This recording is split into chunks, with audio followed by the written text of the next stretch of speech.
네, 더불어민주당 내부에서 공천 파열음이 커지고 있고요. 이에 따라서 탈당 의사를 직간접적으로 밝히는 의원이 한두 명씩 늘어나고 있는 상황인데요. 바로 이 상황을 그 어느 당보다 예의주시하고 있는 당이 바로 새로운 미래 당인 것 같습니다.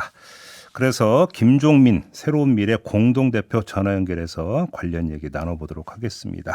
나와 계시죠? 예, 안녕하세요. 네. 일단 지금 더불어민주당 안에서 벌어지고 있는 공천 파열음 어떻게 지켜보시는지 좀 평을 좀 부탁드리겠습니다. 지금 더불어민주당의 이제 막장 공천인데요. 아마 민주당에서 이런 공천은 처음 아닌가 싶은데 네. 이 막장 공천이 아마 이번 총선 판도를 음. 완전히 바꿔놓을 거라고 생각이 들고요. 결국 윤석열 심판하자는 민심을 네. 완전히 이제 그 심판 민심에 찬물을 끼얹는 공천이 될 거다. 그렇게 보여집니다. 그래요. 아무튼 새로운 미래 입장에서는 뭐 아주 촉각을 곤두세우고 주시를 하고 있고 또 접촉을 하고 있다는 이야기도 있던데 그냥 탈당 의사를 직간접적으로 밝힌 민주당 의원들 접촉하고 계십니까? 대표님? 예, 뭐 탈당을 하든 안 하든 민주당 의원들 제가 민주당에 오래 있었기 때문에 네. 자주 통화도 하고 또 얘기를 하고 하는데요. 뭐 이건 저 새로운 미래에 누가 오고 안 오고를 떠나서 네. 민주당이 70년 동안 대한민국 민주주의의 기둥이었는데 민주당이 이렇게 사당화돼서 대표 이재명 대표라는 한 사람 때문에 이렇게 망가지는 게 다들 참 참담한 신경이에요. 그리고 뭐 공천 받은 사람들도 네. 부끄러워해요. 이 그래요? 상황에 대해서. 공천 받은 사람들도 부끄러워한다고요? 예. 음. 민주당이 어쩌다가 이 지경이 됐나 네. 하는 얘기들을 하고 예. 공천을 뭐 개인적으로 지금 공천을 받고 안 받고를 떠나서 음흠. 지금 이 민주당 상황은 이런 개인 문제가 아닙니다. 근데 이재명 대표는 어제 기자들 앞에서 지금 규칙과 시스템에 따라서 공천 진행되고 있다 이런 이야기를 하던데 이건 어떻게 평가를 하세요? 그래서 뭐 대놓고 거짓말하는 거죠. 국민들 우습게 보는 거예요. 그래요? 그런 얘기가 먹힐 거라고 하는 건 아닙니다. 그냥 그렇게 얘기하고 이 상황과 그 질문을 모면해 보려고 하는 건데요. 음. 지금 근데 이렇게 디지털 시대에 예. 이렇게 정보 유통이 속도가 빠르고 이렇게 많은 정보가 유통되는데 그 말이 어떻게 먹히겠습니까? 근데 사실 이제 그 이른바 친명으로 분류되는 의원들은 어떤 이야기를 하냐면 아니 비명 내지 친문 의원들도 지금 공천되고 있지 않느냐 그러면서 사례를 쭉 열거하고 또 사실 그런 점이 있지 않습니까? 그럼 이건 어떻게 봐야 되는 겁니까? 그 질문이 성립이 안 됩니다. 그건 부끄러운 질문이에요. 그런 질문. 왜요? 또 왜? 그만합시다. 의원 이런 상황을 예. 공천되는 한두 사람 얘기를 들어서 이게 정당한 공천이 이렇게 주장할 거면 그런 소모적인 질의응답을 뭐하러 합니까? 그게 말이 되는 얘기입니까 그게? 대표님 제 입장에서는 여러 가지 의견을 다 반영을 해서 균형 있게 질문과 인터뷰를 진행해야 되는 의무가 있기 때문에 드리는 질문입니다. 그렇게 이해를 네. 해주시기 바랍니다, 대표님. 대표님, 예, 말씀하세요. 네, 그 질문 좀 아니 너무 뻔한 대답이라 예, 제가 대답을 안 해도 그냥 이 상황을 보는 뭐 청취자들이 다 대답을 할 거라고 봐요. 그걸 뭘 굳이 대답이 필요합니까? 이게 어떻게 정당한 공천이 됩니까? 그렇다. 알겠습니다. 자, 그러면 새로운 비례 입장으로 그 범위를 좁혀서 질문을 드리겠는데 아까 잠깐 질문을 드렸던 부분인데 앞으로 몇 명 정도가 그 새로운 미래에 합류할 수 있다고 기대하고 전망하시는 겁니까? 그거는 모르죠. 이제 각 개인별로 네. 공천이 이루어지고 있고 그 공천 상황에 대해서 각자가 판단을 하고 있으니까 네. 거기에 따라서 이제 결단들이 이루어지는 거 아닙니까? 네. 아마 이제 이재명 지도부가 그런 거를 염두에 두고 뭐 시간을 좀 지연한다거나 네. 뭐 좀 공천을 늦춘다거나 하는 것 같은데 뭐 그런 상황들이 좀 종합이 돼야 이제 판단들이 이루어지지 않을까 싶어요. 그러면 주말 정도 지나면 예, 되게 이제 공천 상황이 어느 정도 마무리되니까 예. 거기에 따라서 각자 의원들이 선택을 하지 않을까 싶은데요. 지금 의원님이 대표님 말씀하신 바로 그 대목과 관련해서 이른바 집단 탈당이라는 양상보다는 탈당을 하더라도 개별적으로 탈당하는 이런 양상이 벌어지지 않겠느냐는 전망이 많던데 그럼 대표님도 그렇게 지금 전망하시는 겁니까? 이렇게 저는 보는데요. 그러니까 의원들이 그 공천에 대한 결정이 네. 개별적으로 이렇게 분산돼서 이루어질 거 아니겠습니까? 그럼 그때그때마다 의원들이 어떤 결정을 내리기보다는 그런 의원들이 같이 상의를 하면서 네. 어떤 공동의 의사결정을 하지 않을까 싶은데 그런 상황이 이제 진행이 되려면 예. 어느 정도 이제 공천 과정이 마무리돼야 아, 공동행동을 어떻게 할지 아마 판단을 하지 않을까 싶습니다. 그러면 그 시점이 다음 주쯤이다 이렇게 지금 전망하시는 겁니까?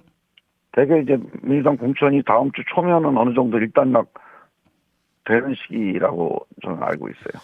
혹시 그 임종석 전 비서실장하고 최근에 연락 좀 주고받으신 적 있으세요? 저는 직접 연락해 본 적은 없습니다. 임종석 전 실장은 어떤 선택을 할까라고 전망을 하십니까, 대표님?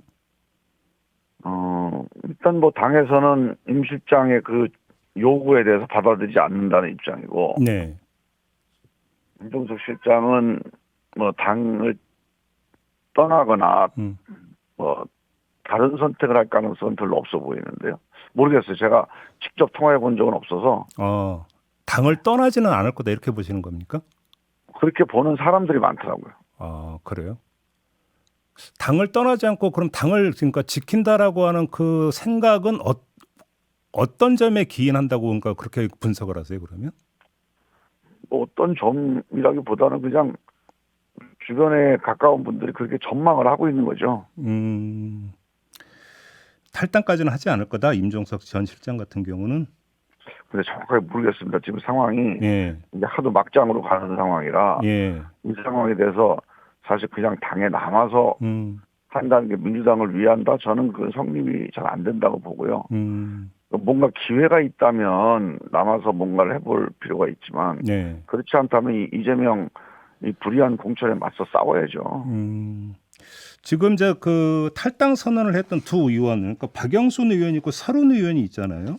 근데 박영순 의원은 새로운 미래에 합류를 했는데 서른 의원 같은 경우는 지금 바로 일단 합류는 하지 않았습니다. 혹시 서른 의원하고 얘기 나눠보셨어요? 서른 의원은 제가 알기로는 예. 이제 중진 의원이시니까 네.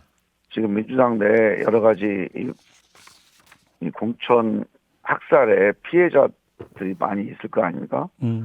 그런 분들하고 함께 대화를 나눠서 어떻게 힘을 모아볼까 이런 생각들을 좀 하시는 것 같아요. 공동 행동을 모색하고 있다. 네, 그런 힘을 좀 합쳐야겠다 이런 생각을 하시는 것 같습니다. 아, 그래요? 그럼 그럼 공동 행동 이후의 행선지나 이런 문제와 관련해서 새로운 미래 쪽으로는 얘기가 안 되고 있습니까? 아직은? 그거는 이제 뭐 자연스럽게 대화를 할 기회가 있을 텐데요. 예. 일단은 그 민주당의 이 공천에 맞서 싸워야겠다고 생각하는 의원들이 계신다면 그분들이 이제 얼마 전에 언론에 보도됐습니다만 네. 민주연대라는 이름으로 같이 뭉쳐서 이 공천에 대해서 항의하고 네. 또 비판하는 예. 그런 모임을 만들게 될 것 같고요. 민주연대. 네, 그 과정에서 이제 총선 앞두고 예. 어떤 결단을 내릴지는 또 그 이후에 논의가 진행되지 않을까 싶습니다. 그러면 예를 들어서 이제 그 2008년 총선 때였나요? 지금의 이제 국민의힘에서 이른바 공천학살이 벌어지면서 친박연대라는 게 만들어져서 독자적으로 총선에 임한 적이 있지 않습니까? 네. 혹시 이런 모델로도 갈 수 있다고 그럼 해석을 해야 되는 걸까요? 글쎄 뭐 그 모델하고 뭐 똑같을지는 모르겠는데요. 예. 그러니까 그때는 무슨 이제 어떤 한 사람을 중심으로 해서 모이거나 그런 사람을 활용해서 어떤 선거를 치렀는데 예. 지금은 뭐 그 상황하고 좀 다를 것 같고요. 예. 그러니까 이 민주당이 이제 무너져 내리고 있는 상황에 대해서 그냥 이대로 주저앉는 거는 안 된다. 맞서 싸워야 된다. 이런 분들이 저는 몇 명이라도 뭉칠 거라고 생각을 합니다. 그 이낙연 대표가 어제 필요하면 당명을 바꿀 수도 있다라는 어떤 이런 의사를 내비쳤는데 혹시 이게 민주연대를 고려한 어떤 이런 발언으로 이해를 하면 되는 걸까요? 글쎄, 그거는 아직까지 그런 상황까지는 민주연대라는 게 만들어지지도 않았으니까. 예. 뭐 그걸 염두에 두고 당명 바꾼다고 얘기를 하는 건 좀 이런 거고요. 앞으로 이제 그런 상황이 벌어져서 뭔가 함께 해야 될 상황이 온다 그러면 네. 뭐 이낙연 대표가 그 이전에 네. 어떤 계획이나 아니면 그 기득권이나 이런 거를 관계없이 함께 힘을 합칠 생각이 있다. 뭐 이런 정도의 의지 아닌가 싶은데. 알겠습니다. 그럼 다시 민주당으로 돌아가서 지금 그 대표님은 막장 공천이라고 규정을 하셨는데 막장 공천의 그럼 이유는 이른바 이재명 대표의 사당화 이렇게 지금 규정하시는 겁니까? 당연하죠. 지금 선출직 평가나 네. 그 이후에 공관위원들 일단 구성 자체가 이런 식으로 그러니까 이재명 대표 개인하고 가까운 사람들로 구성되고 본 적이 없어요. 그러니까 지금 선출직 평가에서 박용진 의원이 하위 10% 받았다는 거 아닙니까? 네. 그건 민주당 안에 있는 사람들이면 김영주, 박용진, 뭐 송갑석 이런 사람들이 하위 10%를 받았다. 이거는 누가 봐도 이거는 그 시험 점수 조작이다. 다 그렇게 생각을 합니다. 그래요. 그러니까 그거를 누가 했느냐, 누가 했는지 몰라요. 이름이 안 밝혀져 있습니다. 아마 대부분 친명 인사들일 거예요. 그러니까 저희가 며칠 예. 공천관리위원회를 구성할 때 이런 식으로 무명의 인사들로 예. 지금 이명박 위원장 말고는 뭐 거의 다 몰라요. 얼마 전에 공관위원 한 명 사퇴했지 않습니까? 그 사퇴한 사람이 유튜브 나가가지고 누구는 떨어뜨린다, 누구는 당선시켜야 된다 이러고 얘기하다가 사퇴를 해버렸어요. 근데 이런 식의 공천을 해본 적이 없습니다. 민주당에서.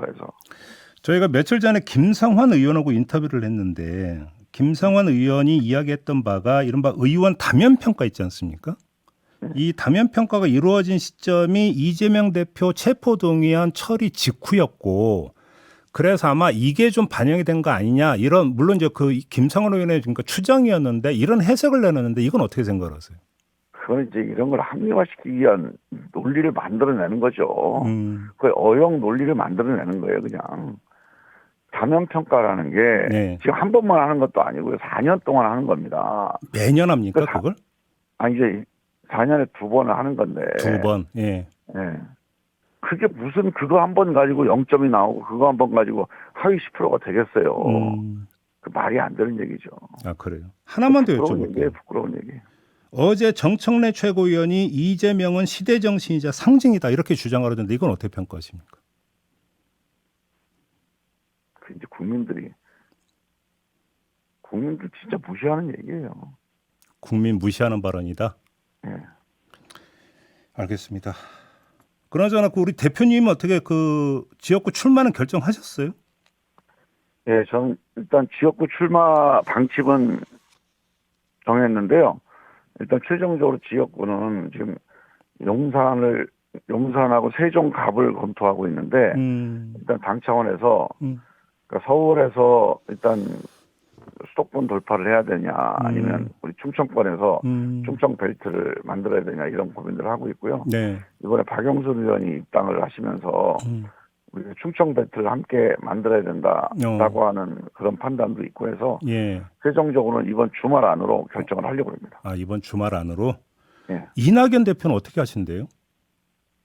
이낙연 대표께서도 지금 지역구 출마 방향으로 지금 준비를 하고 있는데 최종적으로 이제 지역구 출마 여부를 결정을 하게 되면 아마 하게 되면 광주로 하시겠다는 생각이 변함은 없을 것 같은데요. 그것도 아마 이번 주말 안으로는 결정을 하실 것 같아요. 아, 그럼 광주 출마 쪽으로 마음이 기울었다?